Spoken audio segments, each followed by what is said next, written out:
Hey friends, all right, here we are. It's April 1st, April Fool's Day, if you like to be funny. I wanted to let you know I am doing something for April and I am going to be posting a lot of podcast episodes, hopefully every day of the month of April. That is my goal, is to post an episode every single day for the month of April. Today is Find a Friend Friday. That is what my podcast is about. Listen in.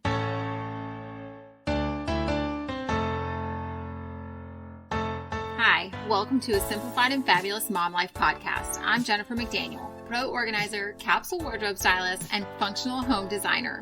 As a mom of four, I realize how quickly things get out of control and how important it is to prioritize how your home functions and how it makes you feel. So if you're ready to find solutions to the stressors in your home and make room for the things that are really important, listen in and let's get started. So today's episode is Find a Friend Friday. That is what we are talking about today. I shared it in my Facebook group last Friday and got a lot of comments about how motherhood can be so lonely and that it's so important that we reach out to others, especially when we ourselves are feeling lonely. Maybe you just need to learn to be that friend that you need in your life. I know for myself, when I got married, I thought that my husband would be my best friend through everything and that he would want to do all the same things that I wanted to do, which that's ridiculous. I got married when I was 19. I had no idea that my husband would want to do something different than what I wanted to do. Why wouldn't he want to spend all his time with me every single moment of every single day? These things, like I know for myself, I struggled with loneliness a lot. I grew up in a house with a lot of people in it. I had 5 younger siblings. There were a lot of people in my home. And so when I got married and I moved out, it was just myself and my husband and his friends that would hang out over there. And it was lonely. If I got to the house and nobody was there, like if my husband was working late or something, I wouldn't even go in the house. I would just turn the car around and go somewhere else. I was not interested in being there because it was lonely. And I had never been alone in my entire life until I got married. I had never known loneliness. And then, we worked through all of that. We started having babies a few years later and things were just a lot different. But that first year of marriage was very lonely for me. It was the first time I experienced being somewhere alone, in a house alone. That had never happened before. And that's so unusual. But for myself, I had lived in a house with a lot of people, and to be married and have a house that was empty felt so strange, and I didn't know what to do. And it reminds me of when I was a little kid and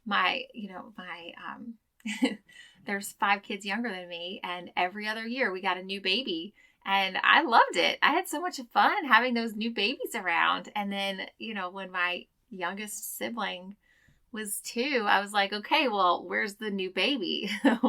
Where's the new baby? I want another baby to play with. And it never came. And it was so interesting to see that change in my life because my parents literally had a baby every 2 years.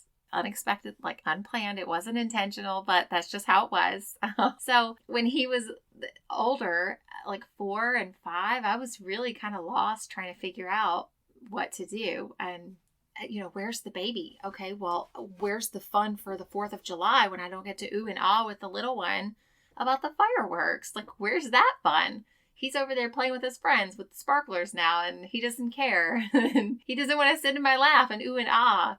So that was about the same time I started dating my husband, and we would go do our own 4th of July stuff. But it still felt weird those 2 years when there wasn't a baby. And then the same loneliness of not having anybody at the house when I got there, there's those transitions, they're so hard. And then several years after we were married, we moved to another state.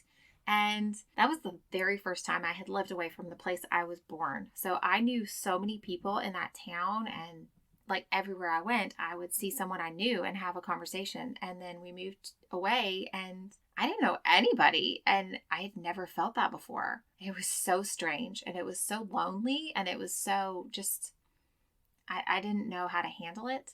And I felt like I didn't know how to make friends, even though I'm very friendly and outgoing and I'll talk to anybody anywhere. But it was just such a strange situation to find myself in. Here I am with a 4-year-old and a 2-year-old.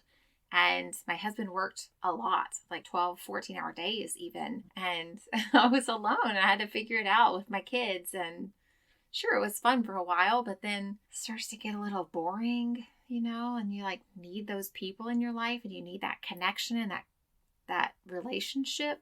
And those phone calls just were not cutting it.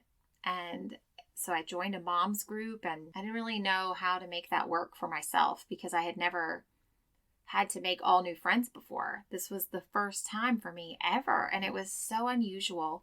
And I was just really curious about myself. So during that time, I realized how important it was to have friends and how important being a friend was. And it took me a long time to realize that I needed to be the friend because I started feeling that, oh, poor me, I don't have any friends here. I'm so lonely, but I have such a big family that I can call any of my sisters and talk to them about whatever it is. My mom, my aunts, my grandparents, like we have a very close family. So I always had people in my life that I could call and talk to about whatever it was, whatever time of day it was. I could call someone or reach out to someone.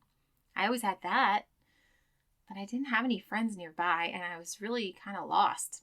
I didn't have anybody. When we lived in the same state with my family, my sisters would just show up. My husband's friends would just come by. And it was so wonderful. Like, even living in the same place, I didn't have a lot of friends that came by, but my husband did, and I loved his friends. They've been friends, like, we dated for a long time. So by the time we moved, we had known each other for more than 10 years.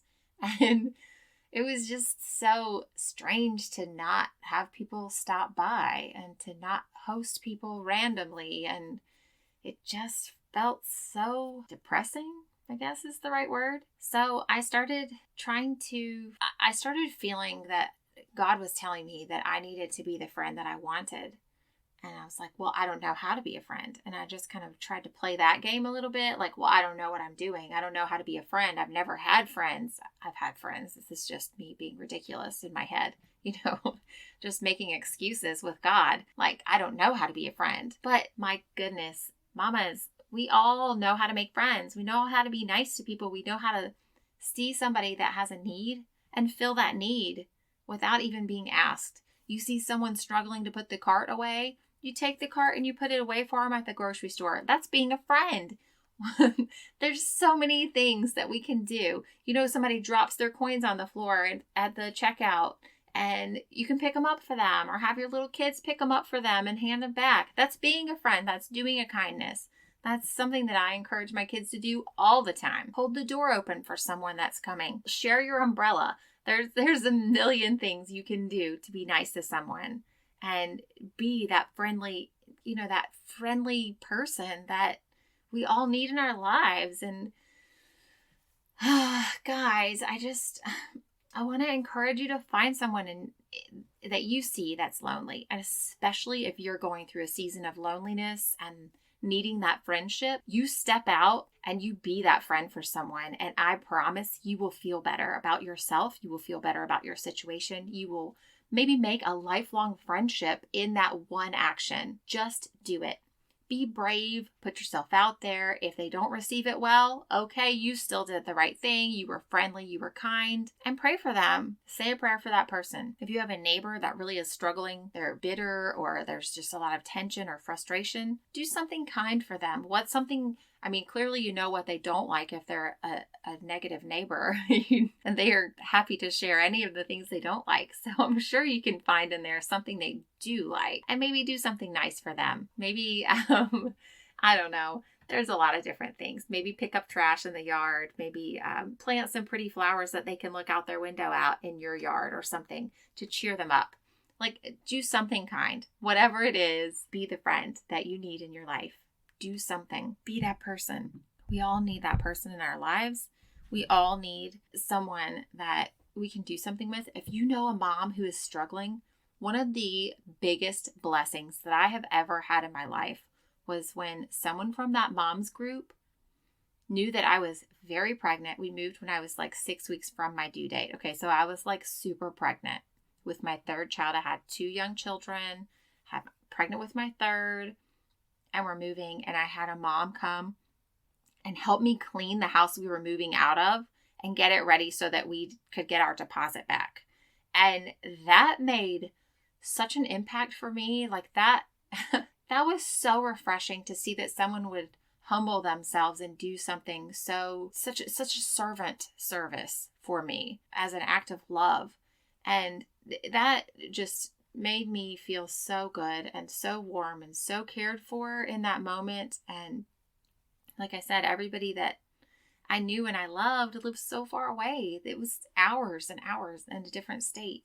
And you just need that connection. You need that person. So if there's something that you can do, whatever it is, if it's cleaning, if you're good at cleaning, go help a friend. Go tidy their house for them.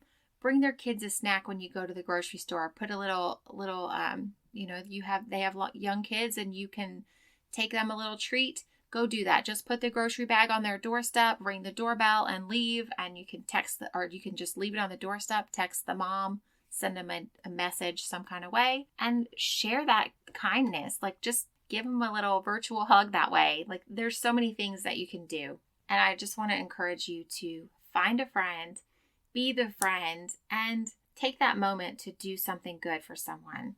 And I've shared about these things before. It really is such a passion for me to do kindness for others and do something nice. Be that person that you want in your life. If you don't have somebody to be that person for you, then you make sure that you are that person for someone else, because if you don't have it, other people don't have it as well. That's just how it is. So if you see anybody that you can do something kind to help, please just do something. That's what we're doing today. It's Find a Friend Friday. Get yourself out there and be friendly. Go do something nice. All right, you guys have a great day. I will talk to you soon. And again, this is April 1st, and I am doing everything that I can to get an episode out every single day for the entire month of April. I'm making a challenge for myself. It's a big one. I have a lot of other things going on, but I am going to push myself to do this, and I hope that you guys enjoy. Take time to share this with your friends. If you could leave a review for me on Apple Podcasts, that would mean so much to me. It really does help to get my show seen by more people. The more reviews it has, the more it bumps it up in their algorithms and whatever stuff, so that more people can see it. And if you need somebody to help you with your home or a space, give me a call. That's something that I love to do. I love to, and you can send pictures in on the Facebook group too. Send it in. A Facebook group is How to Declutter, Organize, Style, and Design for Overwhelmed Moms. That's the Facebook group. There are a couple of questions. I love to have your answers. It really is helpful for me if you answer those questions on the Facebook group. It gives me some ideas for what to discuss in my podcast as well as in the group, and how I can best serve my listeners. If you are interested, join that Facebook group, How to Declutter, Organize, Style, and Design for Overwhelmed Moms. And I really, really do want to help you with this. So if there's any space that you have that you are struggling with, or an outfit, we do styling days on the Facebook group as well. So send a picture of something that you're struggling to style, and I will help you with that. We'll work together and come up with some fun options for how to make that work for you, or let you know if it really isn't going to work. We'll be honest with you, okay? In a loving way. And still, even if it doesn't work for you, we give you other suggestions. So just join in that group if you're interested in having that kind of connection, and we will see you in there. But if this is something that you need a little bit more one-on-one with, if you need a style coaching session, give me a call. That's something that I do one-on-one. Book an hour consultation with me, and we will get that going. We could probably get through, depending on what all your needs are. A lot of times we can get even more done in just 1 hour, maybe even an entire space and your style, depending on where we are with it. So give me a call. I would love to help. My website is jmorganizingspaces.com. That's where you can find all the details in there. I'll leave that in the show notes as well. But the Facebook group, if you want to leave any messages there, is How to Declutter, Organize, Style, and Design for Overwhelmed Moms. And I will see you guys again soon. All right. You guys have a great day. God bless. Bye. Thanks for listening to this episode of the Simplified and Fabulous Mom Life podcast. We would love to hear from you. Our podcast hotline for US is 980-389-0399. You can share your tips and tricks, topic suggestions, ask questions, and let me know if we should answer any of these on the air. For other ways to connect, you can reach us at jmorganizingspaces.com. Thanks for listening to this episode. Did I say it right?